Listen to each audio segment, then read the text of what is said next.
God, I am so sick about this." She covered her eyes with her hands, and we tried to console her.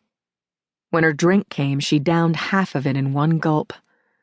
Yuki overestimates her ability to hold her liquor, and I was pretty sure she'd be staggering after lunch. About then, Claire, already in an uproar, vented about the fresh young bodies piling up in her morgue, without mentioning names and details. Cindy pricked up her ears like a dog who's been asked, "Want to go for a ride in the car?" "Tell me something," she said to Claire. "I heard there was a shooting at the Four Seasons. Just give me something I can own and work into a story." I was thinking, maybe Cindy could help us. If we couldn't identify the Four Seasons victims, Cindy could run their pictures in the cron. But I wasn't there yet. I looked around the table and thought how my 3 girlfriends were all seething with a tension that was only intensified by their having to shout over the retirement festivities around us. So much was going on, I didn't have to speak. I was glad. If asked, I would have to say that my life was pretty damned good right now. My little family was healthy, Joe and I were both working, money was coming in, and even staring at a computer screen for the last 4 hours hadn't stolen the afterglow from my morning romp with my husband.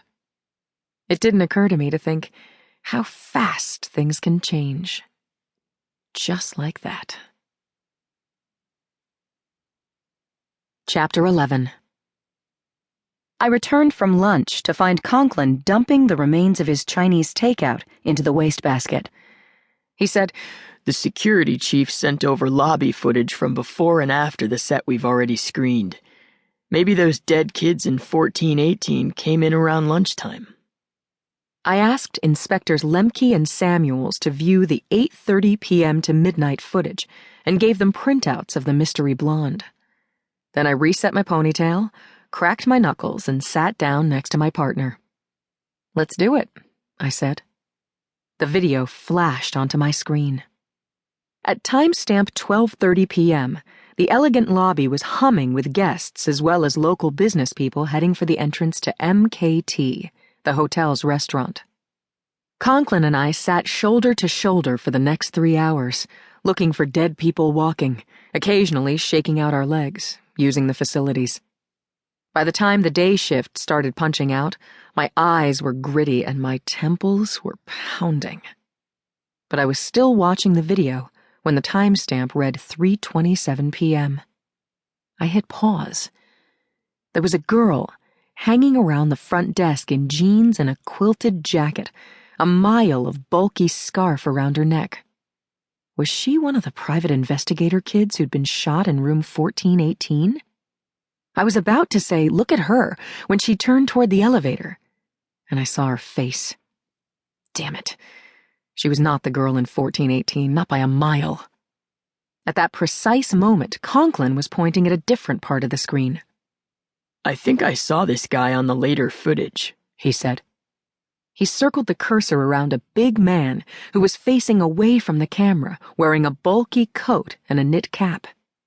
His body and features were almost entirely obscured, yet he was somehow familiar.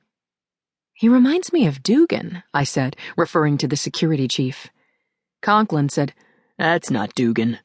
Dugan Stoops." We watched the big man walk away from the cameras, slipping seamlessly between groups of people so that we never had more than a second's glimpse of him. We reversed the footage, paused, zoomed in, but there was not even a partial view of his face. "He knows where the cameras are," said Conklin. "Like he's some kind of pro," I said. "Let's look for him on the later tape." I booted up the disc we'd already seen a few dozen times, but now we had a new focus. Only a few minutes in, I saw the shadowy male who maneuvered around the surveillance cameras with the dexterity of a rodeo quarter horse. He disappeared into a crowd, reappearing a frame or two later as a charcoal gray smudge on the move. Then we lost him again, this time for good. The timestamp read 4:20 when Mr. Wang entered the lobby. An hour and 25 minutes later, at 5:45, the glamorous blonde made her dramatic entrance. I knew this part of the footage by heart.